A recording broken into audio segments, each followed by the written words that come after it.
lies affect the masses. There's no excuse. You've been loosed. This is From Destruction to Dignity with Janice Pons. Each week, Janice shares her wisdom to enlighten, educate, and advance the culture in America today. Janice Pons is a mother, author, and free thinker, and your host for our podcast this evening. Now let's join your host, Janice Pons. Greetings, greetings, greetings. Come on in. Welcome, welcome, welcome. My name is Janice Pons. I'm the host on our podcast, From Destruction to Dignity, Clinical Perspectives, Spiritual Truths. Guys, we got a lot going on. I've always talked about how things are going to heat up. Why?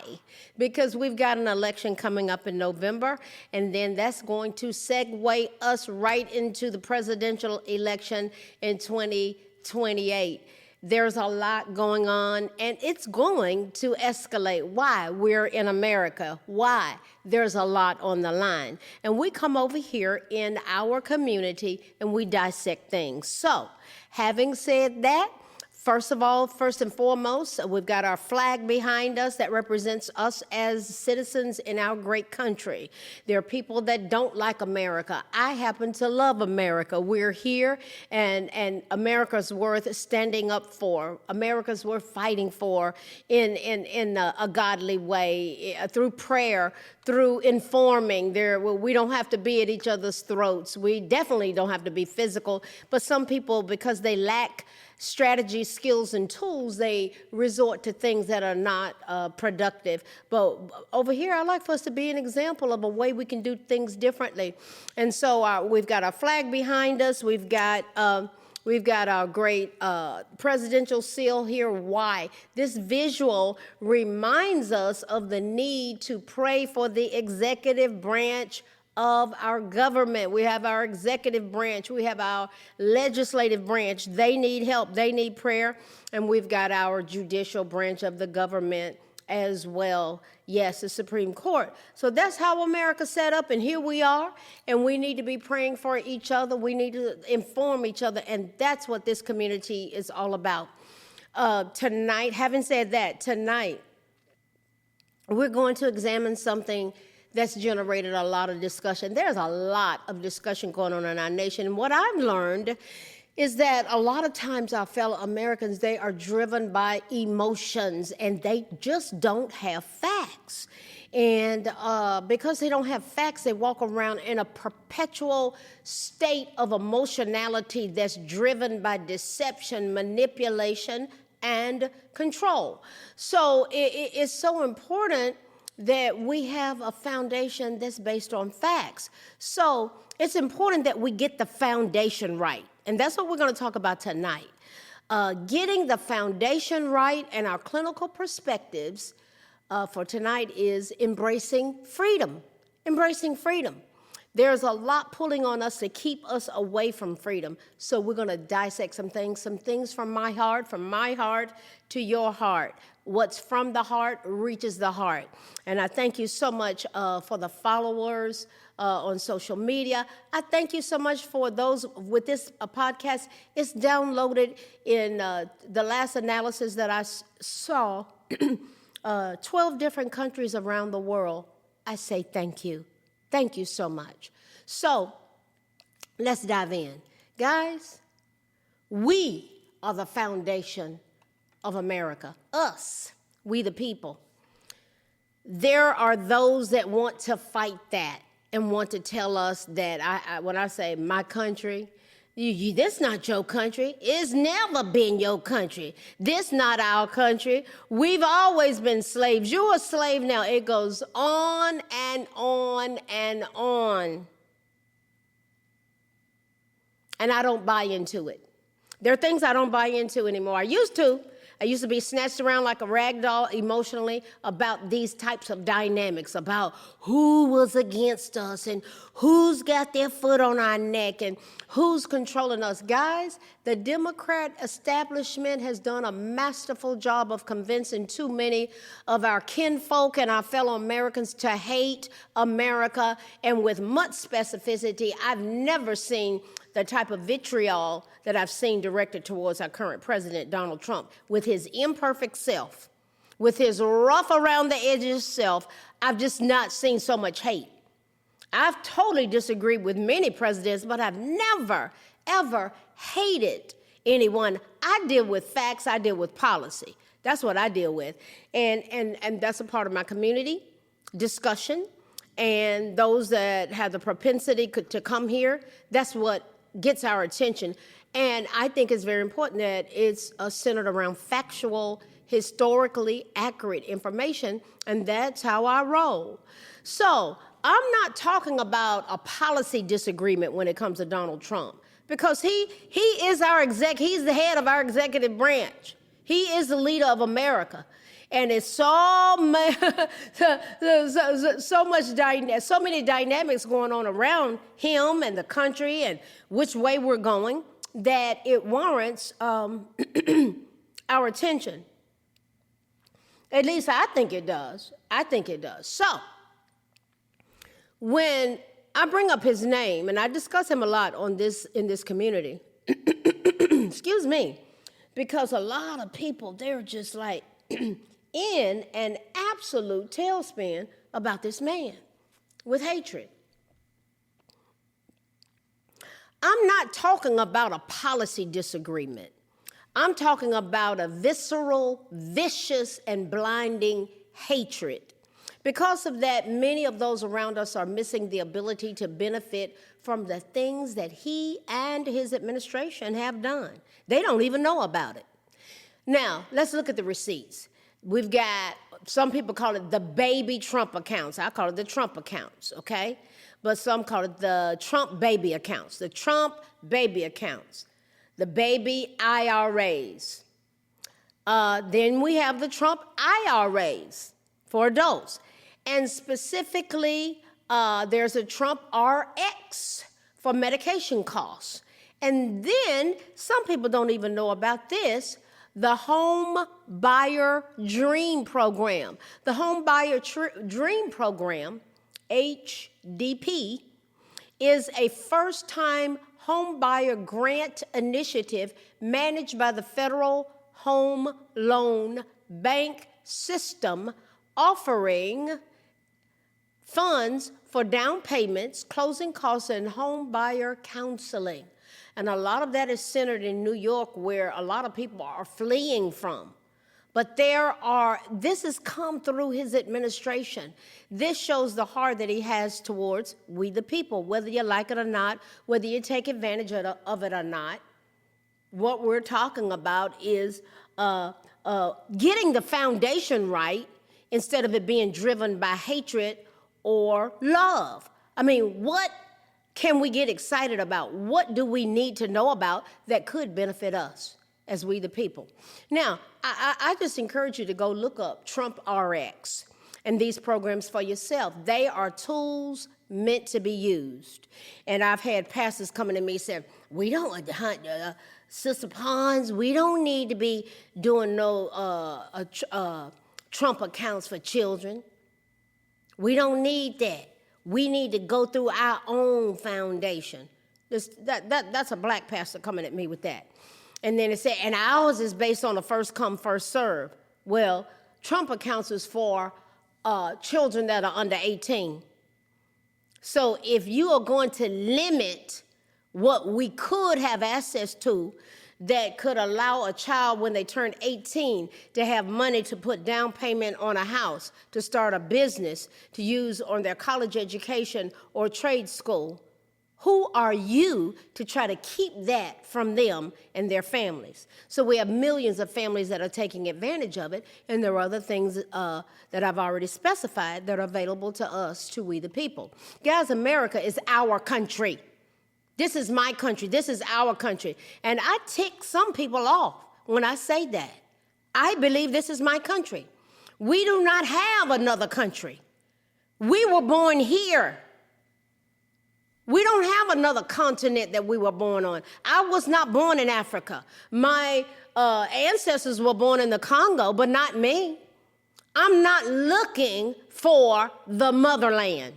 I'll never go there. Don't plan on going there. I'm not interested in going there. What God has called me to do is here. Now, I'm not saying I wouldn't visit if I had cause to go, but right now, my assignment is here.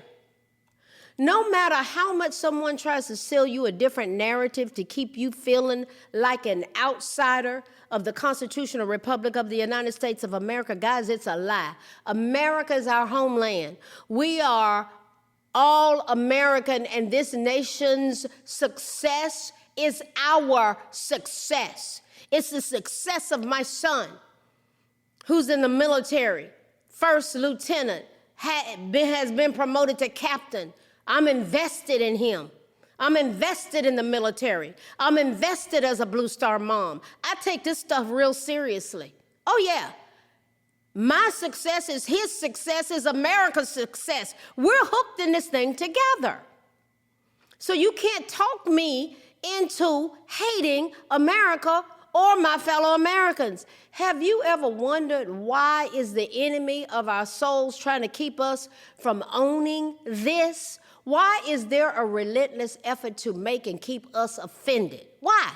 Why is there an effort to make us embrace defending illegal people and make them be a part of our cause, where we defend them and we're supposed to put all our resources and our support in undergirding illegal people and forget about we the people that are already citizens. You can't convince me that that should be my focus. That's why the border matters. That's why it matters. It is well documented that illegal immigration hits certain communities and workers first and hardest. Taking a firm stance on deportations is about what? Protecting our own home and our own people. And I make no excuses for it. We the people. That's important to me. Why it matters. Why does it matter, illegal immigration? It can negatively impact our community through what? Wage suppression, job competition in low-skill sectors, the strain on local public resources, and the dilution of political influence, academic studies, civic panels, and policy organizations. It's all documented in several areas where unchecked immigration creates specific challenges for us as Americans, not to speak of the American citizens that have been unalived by these people that were loosed on our streets by the Obama, Biden, Harris cabal. You want me to name them? Go just type it in Google. American citizens who lost their lives through the hands of illegal immigrants who were loose on our streets. Guys, you got to remember, when Biden was in there, they were paroling them out of prison in Cuba, Haiti, Nicaragua, and Venezuela. Why? They wanted to inundate our nation with illegal immigrants, and they were getting the ones out of this parole program, and they were making sure they had health care. Did they make sure you had health care? Did you have health care that everybody's taxpayer dollars was taking care of you? I'm just calling a spade, telling the truth here. The foundation has to be right. And our foundation has been hijacked. And Donald Trump stood against it.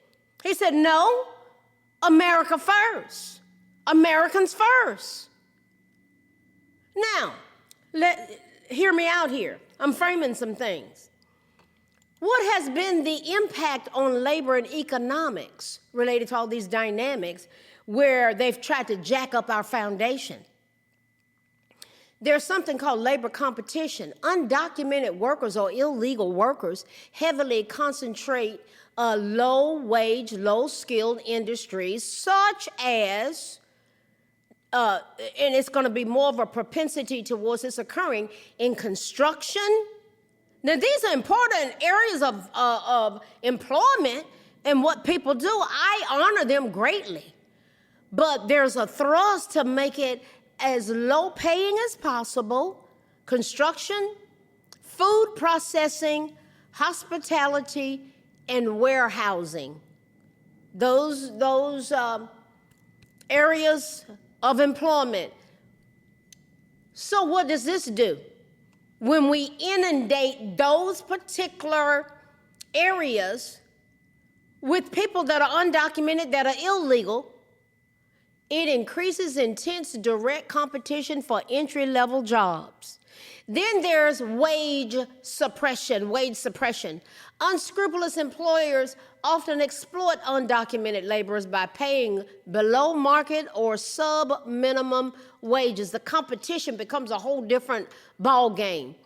This oversupply of cheaper, informal labor drives down baseline wages for native-born workers, trapping many low-income Americans at the bottom of the economic ladder. Who's supposed to be paying attention to these types of things? Who's supposed to be paying attention to it? Does it matter? Now, what about social and community strain? We're talking about getting the foundation right and keeping it right. Social and community strain. Strained public services, urban neighborhoods and school districts with high concentrations of low-income residents are already historically underfunded.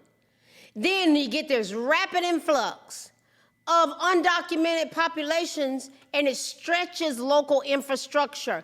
It overcrowds public classrooms, driving up emergency room wait times and straining safety net programs. I've talked to teachers, and they've said, these kids, they can't even speak English, and neither does she speak what they speak.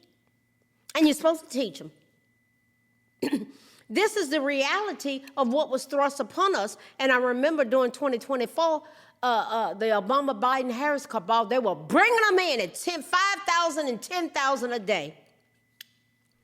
That was our reality.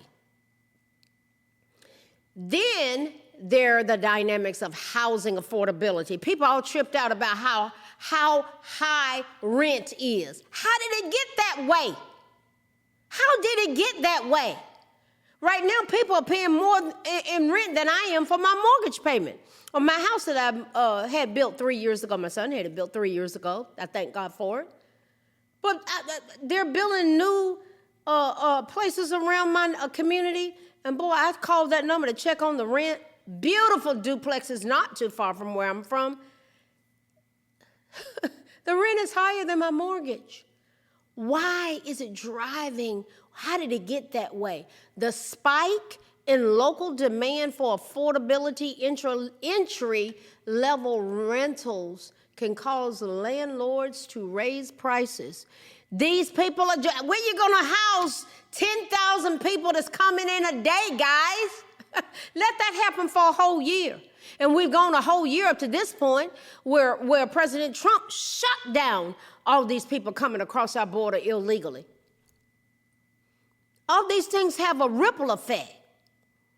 It causes pricing to be totally out of reach for low-income families, and it worsens housing insecurity. This is our reality. So we're talking about getting the foundation right. These things are foundational to America. Then there is dilution of political representation in areas where political boundaries are drawn based on total population size, which includes non-citizens. That's why they wanted to get them in here. What happens? There are large shifts in demographic concentrations, and it can subtly dilute the voting power, advocacy focus, and congressional representation of historical voter blocks. True story. And we're supposed to just go along with it all. I think not. They're jacking up the foundation of our nation, and they don't want us to say anything about it. But we use basic logic and deductive reasoning over here and lay these facts out. Guys, when we look at the foundation of this nation and getting the foundation right and embracing the freedom thereof, there can be the dynamics of overshadowing the civil rights legacy. Yes, it was a legacy of civil rights. I grew up in Jim Crow. I grew up in the midst of seeing all that stuff going on. People hosed down with fire hoses, dogs being sicked on people, churches being bombed with the little girls in it in Birmingham, Alabama. I lived through all of that. Sitting in a balcony for the first movie I saw on wooden, backless, splintery benches. It was traumatic in that balcony as others were sitting down in cushioned seats below us. I could not figure out why in the world all them black folk in that balcony was so loud, rowdy, and angry. I was just terrified. I was traumatized. But they were acting out what they had not worked out in their souls, their mind, their will, their emotions, their intellect, their drive, their desires. It was driven by all this mess that was being perpetrated. We've come a long way. So, all these dynamics that are going on that they want to shatter our foundation, it can overshadow that legacy. Some scholars note that treating the immigration debate identically to the mid-20th century civil rights movement marginalizes the unique unresolved legacy of slavery and legal segregation. Oh yeah, it's not the same, but they want to make it the same. And this is what this is the theme. I'm thinking out loud here, because this is what they're telling black Americans. We have to all stick together. The brown and the black people. The brown people are the illegal immigrants. And we're being told as black Americans, we got to stick together. And they have a hand with the black hand in the front. I've seen the visuals, the memes. And then it's brown hand surrounded, and we all got to stick together. Listen, baby, I'm not a bit more concerned about a brown hand or a black hand or a white hand. I'm concerned about America and the foundation thereof. And that is a melting pot, and you need to come in the right way. We welcome everybody, but we got to know who you are. We do. Guys, resources and legislative priorities. There are priorities that get lost.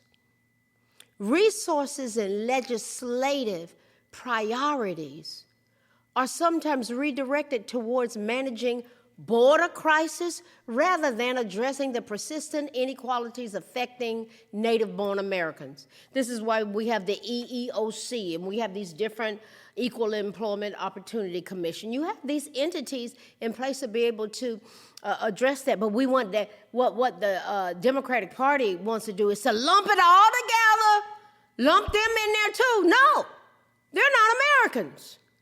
How does all of this fit in with the vision of America under this current administration? Guys, Donald Trump, he's caused a stir. He has. But I'm going to tell you this about that man. He's a pinnacle of being American.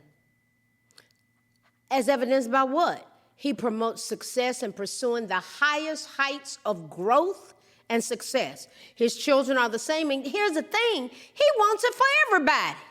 His mind, his brand is America. That's why so many people loved him.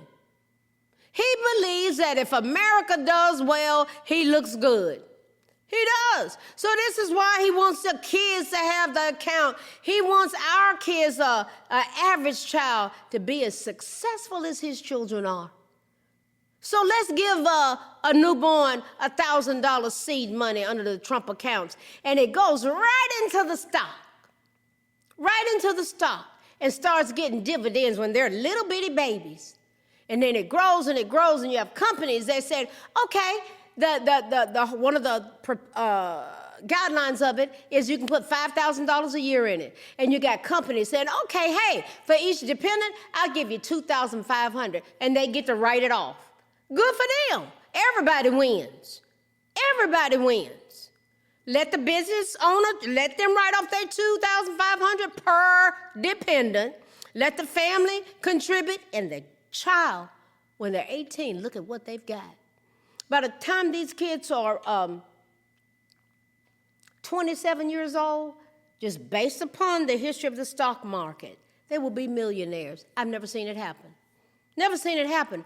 Everybody's not going to love that man, but he has done things that no one else has ever done. It's to the point that hate has blinded so many people that they're sabotaging their own interests. Did you hear me? Sabotaging their own interests, telling me, we good sister, we don't need to be telling nobody about no Trump accounts. It sound like ignorant fools to me.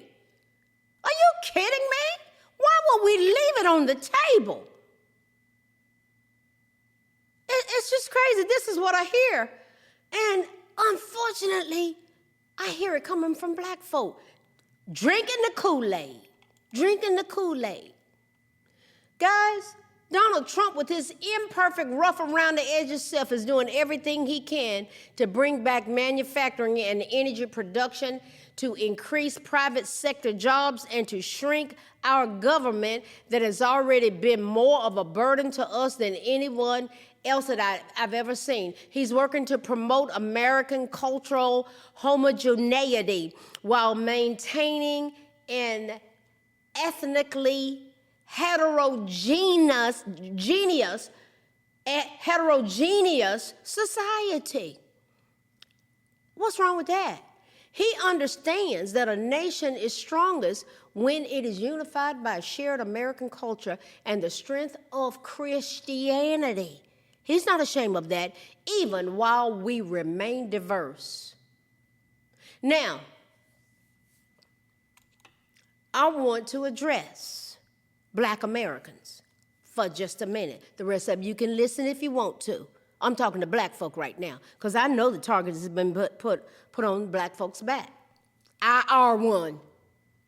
Yes, I am. Descendant of slaves, know them by name. Now listen to me. Why has the Democratic Party structure worked against us since before Reconstruction, literally since their inception? Why? Why? Think about it.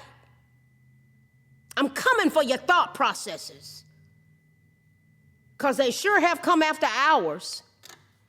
Consider what they've done, guys. They triggered the Civil War because they wanted to keep us in chains. After the war, it was Republicans, the ones that they say we're supposed to hate. It was Republicans who delivered the first real reparations. Look up Special Field Order 15. Go look it up. Special Field Order 15. During the March to the Sea. Look that up.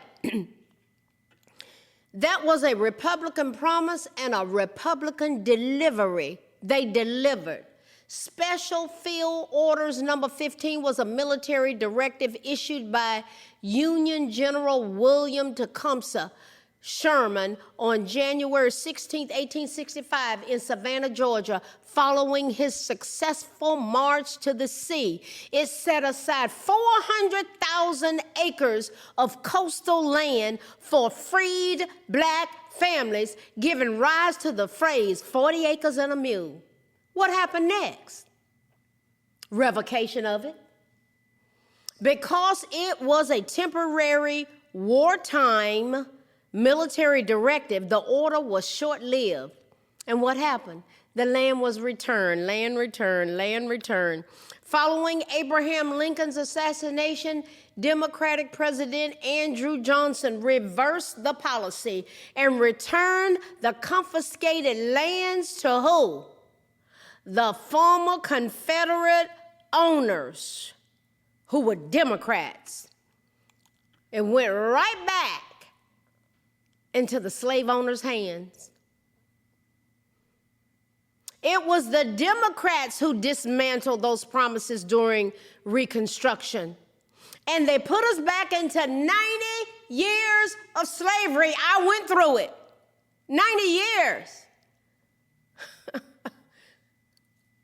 of suppression. Democrat Party policies. It wasn't that Johnson couldn't even garner enough votes to pass the 1964 and 1965 Voter Rights Act and Civil Rights Act. It was the Republicans that gave the votes for that. They set black Americans back centuries by stealing that land and those resources back from us. Now they're trying to co-opt the very word reparations as a Trojan horse. They aren't talking about our lineage or our heritage. They're trying to give reparations to foreigners, and they already got it. And y'all talking about, were they paying for your housing, your health care, your free money card, your education, your child daycare? Hello? Your money and my money was paying that for illegal immigrants. Am I talking to anybody? They didn't have our struggle of history. It's a scheme to buy loyalty and create a new form of indentured servitude through government checks. And they got it all. And on our backs. Do you see what's going on? And then they want to tell you Trump is the boogeyman. Guys, wake up. Wake up. Wake up, wake up. The Democrats have a pattern. They claim to want to help us, but look at what happens when Trump offers what they say they won't. He offered it. He tried to cap credit card rates at 10%. He proposed taxing billionaires more. The Democrats killed it. Why? Because they can't have him looking good, if it helps you.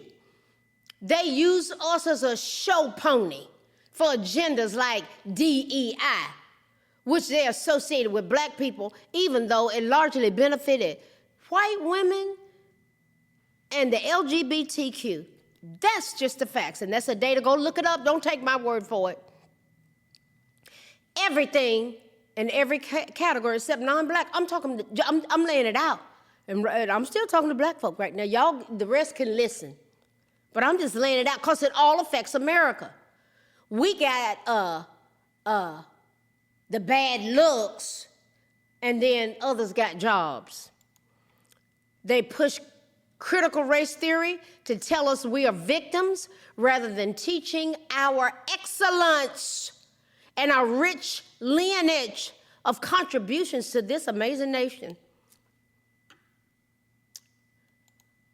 Listen. I'm not telling you to jump on any kind of train or become a Republican. My 102-year-old mother did after being a Democrat all her life when she just told me, what are you? And I told her, you know I was a dyed-in-the-wool Democrat, and here's why I changed. And then her words to me was, I just want to do the right thing. And right there, while she got her a real ID, she changed to a registered Republican at 102 years old. Grew up in the South. Grew up through Great Depression, been a Democrat all her life. I want to do the right thing, and she's a Christian. She believes in godly principles. And I laid out all those platforms. She was like, I want to do the right thing. Hello, is it clear? I'm telling you, guys, what I'm trying to say. Why are you cutting off your nose to spite your face? The Democrat Party has never benefited us. They continue to push things that sound nice on paper, but are poison in actual practice. What would happen if we stopped being an emotional asset for a party that views you as a vote to be bought rather than a person to be respected? Is it time to put your collective interests ahead of their narrative? This leads to our clinical perspective that we're going to touch upon. Embracing freedom. It means actively accepting and valuing personal liberty. It goes beyond physical independence to include mental and emotional liberation, such as breaking free from self-imposed limitations, external expectations, and fear of judgment. I don't care anything about people judging me anymore. I've had the public smear campaigns. It made me stronger. It made me better, not bitter. It is the ongoing practice of living authentically and taking responsibility for our own choices. Now, there's some key aspects of life that we can look at when we're talking about embracing freedom. There's psychological and emotional freedom. Let's look at this a little bit closer. This is the internal process of releasing yourself from mental barriers such as guilt, past traumas, or the need for constant external validation. And I'm going to say it right now. Some people would benefit from the therapeutic process so they can dissect, process, and metabolize strategies, skills, and tools around why they can't jump that hurdle. You can begin by setting boundaries. What about that? Go read up on boundaries. Check out books about boundaries. Learn how to say no to draining obligations. That's a practical way to prioritize what truly brings you peace and purpose. A lot of people don't even know what authentic living is. Authentic living, where we learn to embrace freedom and allowing and embracing the fact that we can express our true self without fear. I can express my true self of being a Christian, conservative, constitutionalist without fear. I have no fear. I had to grow into it because you get pinpointed. You get targeted with vitriol. Sometimes you do.